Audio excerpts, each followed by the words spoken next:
Je commence par un préambule.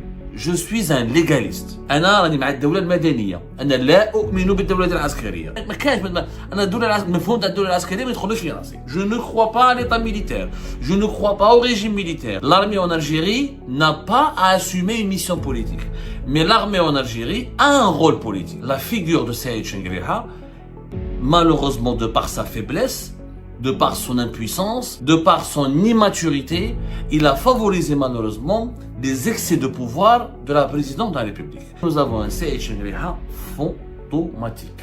L'institution militaire, elle a perdu son influence, son prestige, elle a perdu sa force. Quand Abdelmajid Tebboune, ses conseillers, se permettent d'aller provoquer la Russie, premier fournisseur de l'armée algérienne, premier pays formateur de nos généraux, de nos officiers supérieurs de l'armée. Et Saïd Chengueriha et l'institution militaire n'a même pas protesté. Mettre en péril les relations avec la Russie, c'est jouer avec le feu. On a bien vu comment les Marocains et le Maroc a récupéré cette maladresse et cette bêtise et comment on a exploité politiquement sa faveur. Ça rapproche la Russie de notre adversaire direct, de notre concurrent direct qui est le Maroc. Tebboune aux Américains, il leur dit je veux me réconcilier avec le Maroc, mais dans son discours, quand il voit les Français, il leur dit moi j'aime pas le Maroc, c'est l'ennemi absolu. C'est pas une question de peur. Chengueriha n'a rien à dire. Lui-même n'a pas un cabinet, n'a pas de conseillers qui peuvent le booster pour lui dire voilà monsieur le chef d'état-major, vous devriez intervenir. Je commence par un préambule. Je suis un légaliste. Je suis un légaliste. Je crois absolument à la primauté du politique sur le militaire. أنا راني مع الدولة المدنية. أنا لا أؤمن بالدولة العسكرية. لا أؤمن بطريقة مباشرة وشاملة. ما كانش أنا المفهوم تاع الدولة العسكرية ما يدخلش في راسي. Je ne crois pas à l'état militaire. Je ne crois pas au régime militaire. Je ne crois pas à la militarisation de la vie politique. Je combats et je lutte contre la militarisation de la vie politique depuis des années. Mes prises de position, mes écrits, mes chroniques, depuis Algérie Focus, qu'Algérie parte, et sont connus et reconnus. Je n'ai jamais soutenu l'emprise du militaire sur le politique. Cependant, je suis très précis, dans le contexte algérien, au regard de l'histoire politique de notre cher pays, au regard du fonctionnement du régime algérien, vu le poids de l'institution militaire, vu son importance sur l'échiquier, l'armée en Algérie n'a pas à assumer une mission politique. Mais l'armée en Algérie a un rôle politique. Il y a une différence entre mission et rôle. La mission, c'est tout ce qui devrait être attribué par la Constitution. C'est quand on est désigné, quand on prend le pouvoir pour décider et quand on prend des décisions qui impactent directement la vie de la population du pays et quand on décide des orientations de son développement, de sa manière d'être géré, de gouverner. Le rôle, c'est quand on a une influence sur la prise de décision. L'armée en Algérie a toujours exercé une influence sur la prise de décision et ce rôle n'a pas été malsain dans tous les contextes. Et ce rôle ne peut pas être qualifié de malsain dans tous les contextes. Je vous ai toujours dit que l'Algérie a toujours été stable quand les trois composantes de son système fonctionnaient harmonieusement, à savoir un état-major, une présidence de la République et une direction des services secrets. Ce sont les trois têtes du régime algérien. Quand ces trois composantes coexistaient pacifiquement, harmonieusement, suivaient les mêmes, empruntaient le même chemin, partageaient le même projet de société et le même projet pour le développement du pays, le pays était stable. D'ailleurs, de 2004-2005 jusqu'à 2014, ce sont les 10 meilleures années de l'Algérie en termes de croissance économique, en termes de sécurité nationale, en termes de paix, en termes de construction des infrastructures, en termes d'amélioration des indicateurs de développement humain, en termes de 2004 à 2014, on a connu les meilleures années de l'Algérie depuis octobre 88, ça c'est sûr. Je dirais même même quand on les compare avec l'époque de Houari Boumediene, l'Algérie n'a jamais construit autant de logements, autant de routes, elle a développé autant d'écoles, autant d'universités. Le confort, le niveau de vie de la population algérienne s'est amélioré considérablement de 2004 à 2014.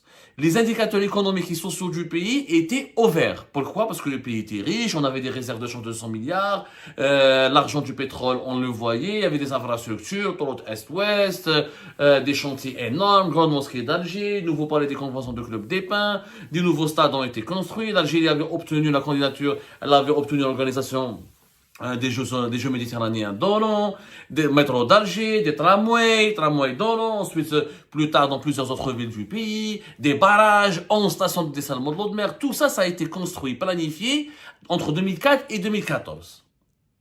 Même les infrastructures qui ont vu le jour, ou les réalisations qui ont vu le jour après 2014, étaient planifiées et écrites, et décrites et imaginées dans le cadre des plans quinquennaux qui ont marqué la période 2004-2014. Pourquoi? Parce qu'à l'époque, président de la République Abdelaziz Bouteflika, le chef d'état-major de l'armée nationale populaire Gaïd Saleh et le général Toufir, le patron des services, coexistaient pacifiquement et travaillaient harmonieusement. Ils étaient tous d'accord sur le même objectif.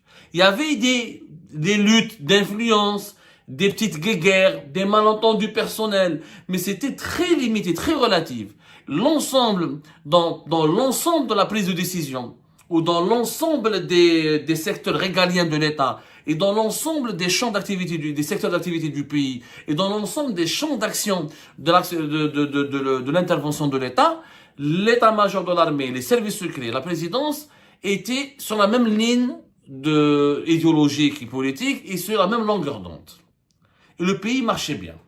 Mais quand il y a des conflits entre les Tarois, et quand surtout nous avons un pôle de pouvoir de cette roi tête du régime qui domine les deux autres et qui n'écoute plus les deux autres et qui n'associe plus l'armée et les services secrets dans la bonne gouvernance ou dans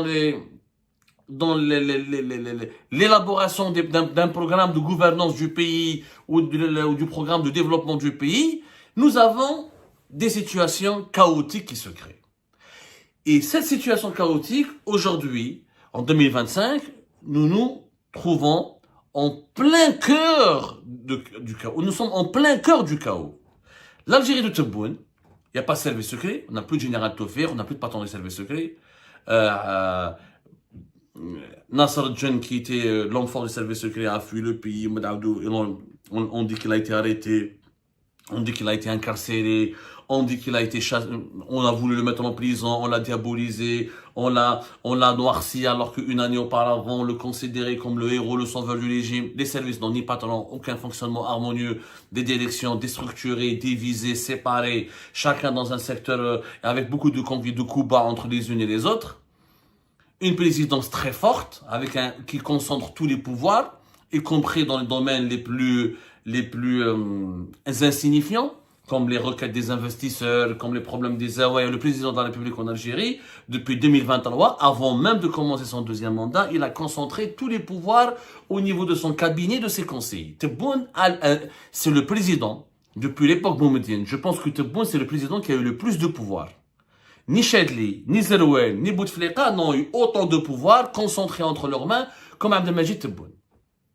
Il a changé la constitution, il a domestiqué, il y a pas un patron des services qui essaie de jouer le contre-pouvoir, qui essaie d'équilibrer ses décisions, de l'orienter ou qui partage le pouvoir avec lui.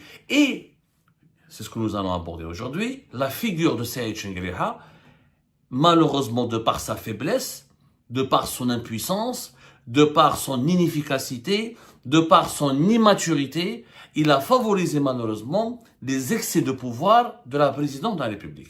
Le système algérien est un système présidentiel fort, où le président a tous les pouvoirs. L'ordre constitutionnel garantit au chef de l'État, au président de la République, d'être le premier magistrat du pays, le commandant des forces armées et le commanditaire de toutes les mesures vitales et urgentes du pays. C'est lui qui décide de tout. En économie, pour ce qui concerne la défense nationale, pour ce qui concerne la justice, etc. Sauf qu'auparavant, il y avait ce système. Les dérives de la présidence étaient limitées ou contrôlées ou relativisées, quelquefois même empêchées par les chefs d'état-major de l'armée qui étaient puissants, et les patrons des services qui étaient puissants et qui pouvaient intervenir auprès du chef de l'État pour lui dire « Monsieur le Président, là vous vous trompez, là vous faites erreur, on n'est pas d'accord avec vous à 100%, ce serait bien qu'on change de politique, là il y a un danger pour les intérêts du pays, il y a un danger avec malheureusement à l'époque de Tebboune, il n'y a pas de patron des services et nous avons un Saïd Chengueleha fantomatique. » Depuis le début dès l'arrivée de Tebboune au pouvoir, on a fait circuler, on a créé le mythe de Tebboune qui est une marionnette. Là, les Algériens et les Algériens commencent à découvrir qu'il n'est pas une marionnette, qu'il détient tous les pouvoirs. La preuve, au niveau de l'élaboration des lois de finances, au niveau de la gestion des relations extérieures du pays, au niveau de la gestion de certains dossiers sécuritaires, comment les conseillers de Tebboune ont des super pouvoirs, comment son cabinet, le directeur de cabinet de Tebboune a des super pouvoirs. Et tout cela s'explique par, malheureusement, l'affaiblissement de l'institution militaire. L'institution militaire, elle a perdu son influence, son prestige. Elle a perdu sa force. Elle a perdu sa force. Elle n'est plus un acteur clé sur l'échiquier politique. Tout ça à cause de qui? À cause d'un Saïd Chenghreha qui évolue dans l'ombre de Tebboune et qui a du mal à parler sur le même pied d'égalité avec Tebboune. Alors que dans l'histoire du pays, les chefs d'état-major parlaient toujours sur le même pied d'égalité qu'avec les présidents. Parce que, même si les présidents sont plus puissants, sont leurs patrons, sont leurs chefs, mais au regard de la sensibilité et de l'importance de l'appareil militaire et du rôle important du point de vue politique de l'institution militaire, les chefs d'état-major étaient écoutés, considérés comme les bras droits des présidents, comme l'oreille, ils avaient toujours l'oreille attentive du président. C'est Chenghreha. Moi, je lui pose une question. Avez-vous conscience, monsieur Chenghreha, de ce que vous êtes en train de faire ou de ce que vous êtes en train de ne pas faire? Avez-vous conscience des manquements que vous êtes en train de commettre à l'égard de vos devoirs? Les devoirs de vos devoirs qui sont, normalement, un jour ou l'autre, votre conscience, il y aura un examen de conscience. Vous avez manqué à vos obligations vis-à-vis de la nation. Je vous donne un exemple concret. Quand Abdelmajid Tebboune et ses conseillers se permettent d'aller provoquer la Russie, premier fournisseur de l'armée algérienne, premier pays formateur de nos généraux, de nos officiers supérieurs de l'armée, première puissance qui nous donne, qui nous fournit et qui nous permet de s'armer, moderniser nos équipements militaires pour ne pas être distancés et pour ne pas être surclassés par nos adversaires et nos concurrents dans la région. Quand Abdelmajid Tebboune, ses conseillers, utilise Algérie 24 News, Alger News 24, une chaîne de télévision étatique, à travers une jeune journaliste, inconsciente elle aussi, et complètement d'un amateurisme consternant, ce qui a dit que c'est un campion, pour aller provoquer et manquer de respect et insulter le chef de la diplomatie de la Grande Russie, qui est, encore une fois, le partenaire militaire stratégique de l'Algérie. Et Saïd Chenghreha et l'institution militaire n'a même pas protesté. Ils n'ont même pas, dans un cas de figure pareil, il faut savoir que durant les anciens présidents de la République en Algérie, que ce soit à l'époque de Bouteflika ou de Zeroua ou de Chadli, jamais on n'aurait pu s'attaquer à la Russie ou s'attaquer à un partenaire important de l'Algérie sans consulter l'armée. Que l'armée algérienne, l'institution militaire n'aurait jamais laissé un président ou son entourage dépasser certaines limites et mettre en péril les relations et les partenariats stratégiques de l'Algérie avec cette puissance qui est un partenaire important. Si Gaïd Salah était en vie, jamais une telle question, un tel comportement de la télévision étatique algérienne n'aurait pu voir le jour ou n'aurait pu être constaté lors d'une conférence de presse organisée à Moscou, au cœur même de la Russie, en présence du chef de la diplomatie russe. Jamais, ni l'Ammari, ni Gaïd Salah n'auraient toléré, n'auraient laissé que le palais présidentiel d'Al-Mouradia joue avec le feu, parce que mettre en péril les relations avec la Russie, c'est jouer avec le feu. C'est jouer avec le feu, étant donné que c'est notre principal partenaire, notre principal fournisseur d'armes et notre principal formateur dans les équipements militaires, dans tous les secteurs d'activité, la marine jusqu'aux forces spéciales. Saïd Chenghreha, il aurait pu, monsieur Chenghreha, je m'adresse à lui, vous aurez au moins pu demander audience au président de la République et vous expliquer avec lui et le sensibiliser. Moi, je ne dis pas que Chenghreha doit faire un coup d'État. Bien sûr que non. Je ne dis pas que Chenghreha doit dicter la conduite de Tebboune. Bien sûr que non. Je ne dis pas que Tebboune doit être repris en main par l'état-major de l'armée. Je demande à ce que le chef d'état-major de l'armée joue son rôle pas de contre-pouvoir au sens du terme d'opposant, ou dans le sens d'un pouvoir qui équilibre, qui joue le rôle d'équilibriste, qu'il parle avec le président, qui lui dit, écoutez, monsieur le président, nous pensons que vous avez commis une erreur, nous pensons que c'était une erreur, nous pensons que c'était une maladresse, qu'il y a nos intérêts, voilà ce qui risque d'arriver pour nous, voilà l'impact que ça aurait pu avoir sur nos intérêts et sur nous. C'est ça le rôle d'un chef d'état-major. Le chef d'état-major, il va avec le président, pour planter un arbre, pour couper, pour aller à la foire et prendre des ciseaux et couper un ruban, pour applaudir lors du discours du président. Ça, c'est pas un chef d'état-major. Ça s'appelle ça, c'est une marionnette. Un chef d'état-major, il a une conscience, il a une sensibilité, il incarne un courant, mais surtout, il est dépositaire du pouvoir d'une institution qui est l'institution militaire. Et à ce titre-là, il se doit d'intervenir auprès du président quand les intérêts les enjeux de sécurité nationale du pays sont menacés. Quand on se brouille ou on s'embrouille avec Moscou et la Russie, c'est quand même la sécurité nationale qui est menacée. C'est notre principal fournisseur d'armes. Les Russes, mais la Turquie qui va te vendre des armes, c'est avec les armes turques qu'on va faire la guerre. Les Turcs qui fournissent les armes à tous nos adversaires en même temps qui prétendent être nos amis. Soyons logiques. Soyons, on dirait, raisonnables. Abdelmajid Tebboune, Saïd Chengrihad devrait lui parler. Avec respect, avec révérence. Il est le président de la République. Mais le président de la République n'est pas la voix de la raison, n'est pas la voix de la vérité absolue. Il n'est pas le dépositaire de la vérité. Un président, ça lui arrive de se tromper. Surtout qu'il est mal entouré comme Tebboune. Chengrihad, je ne comprends pas pourquoi il ne lui parle pas. Monsieur le Président, ce qui s'est passé à Moscou avec le Sergei Lavrov est une honte, est une menace pour le pays, est une humiliation pour l'Algérie. Et on a bien vu comment les Marocains et le Maroc a récupéré cette maladresse et cette bêtise et comment on a exploité politiquement sa faveur. Et comment ça rapproche la Russie de notre adversaire direct, de notre concurrent direct qui est le Maroc. Saïd Chengrihad ne fait rien de cela. Pourquoi? Parce qu'il n'a pas de conscience politique, parce qu'il n'a pas de poids. Parce qu'il a habitué Tebboune à tout dominer, à tout prendre pour lui, à concentrer tous les pouvoirs et que lui ne s'occupe que des affaires militaires. Ce qui intéresse Chengrihad, c'est d'avoir aucun adversaire, aucun détracteur, d'être le maître absolu de l'institution militaire.